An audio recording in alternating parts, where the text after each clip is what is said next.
অভিযুক্ত যে কোনো কেউ দিতেই পারে। আমি আমার এলাকার মানুষকে তো আহ্বান জানাইতেই পারি যে ভাই কোনো দুর্নীতিবাজকে ভোট দিয়েন না, কোনো মাস্তানকে ভোট দিয়েন না। কেউ যদি মনে করে যে আমি তারে বলছি তাহলে এটা তো দুঃখজনক। তারপরে যদি মনে করেন আমি দুর্নীতিবাজ বললে, মাস্তান বললে, এগুলা বললে যদি উনার উপর চলে যায় বিষয়টা, তাহলে তো আমার জন্য খুবই দুঃখজনক। তো দুঃখজনক হলে তো আমার কিছু করার নাই, আমি তো এই এলাকার এমপি। আগে একটা ধারণা ছিল যে আরে সরকারি কাজ আসতেছে তো হবে, তো একটু ওয়েট করেন না, ধৈর্য ধরেন না। ধৈর্য ধরেন না বলতে বলতে দেখা যায় যে 1 বছর চলে গেছে। আর আমার বক্তব্য হইলো আমার যতদিন সক্ষমতা আছে 1 সেকেন্ডও মানুষকে কষ্ট দিব না।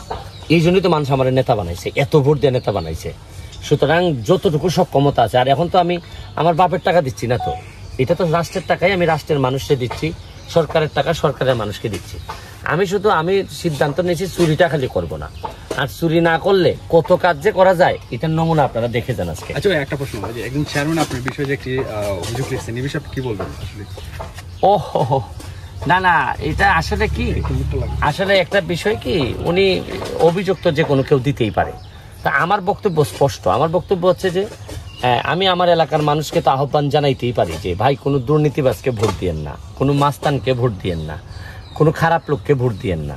এতে যদি কেউ যদি মনে করে যে আমি তারে বলছি তাহলে এটা তো দুঃখজনক, কারণ উনি তো আমার জানা মতো উনি তো এইরকম না।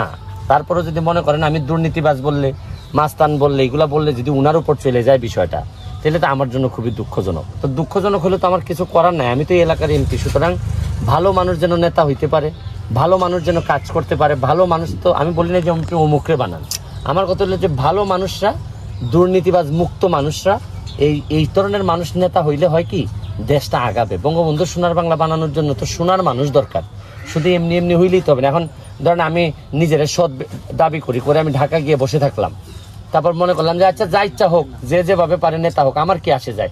কিন্তু আসলে আমার নেতা বানাইছে মানুষ যাতে সব কিছুতে আমার আসে যায়। আমি কথা দিছি যে জন্মের পরে যে জন্মস্থান পাইছি, মৃত্যুর আগে এর চেয়ে ভালো জন্মস্থান রেখে যেতে চাই। আচ্ছা ভাই, আপনি তো নির্বাচনে কারো পক্ষ নিতে পারেন না, এটা তো আলটিমেটলি কারো পক্ষ আমি নিতে পারি না। তবে ভালো মানুষ নেতা হোক, দুর্নীতিবাজরা যাতে নেতা হইতে না পারে, এগুলা তো বলার অধিকার আমার আছে।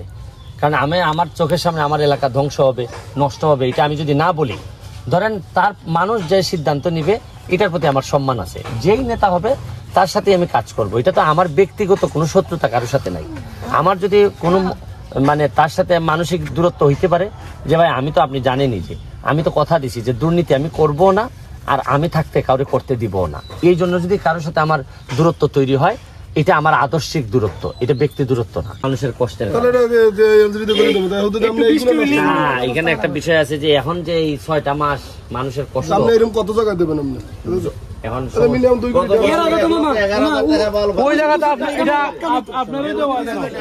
বলি 2 কোটি না, যদি আমার জানে কুলায় 200 কোটিও লাগে, আমি এমপি হওয়ার পর থেকে প্রতি একদিনের হিসাব হবে যে মানুষ কষ্ট করতেছে কিনা। তোমার এই পুরানের হিসাব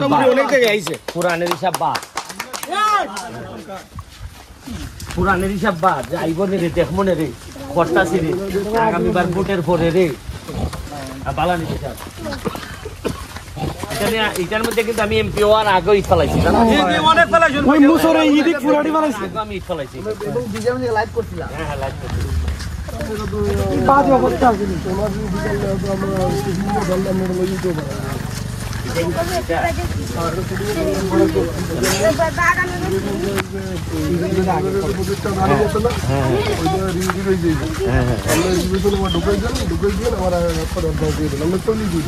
তাই একটু হালকা একটু বাড়ি দিলে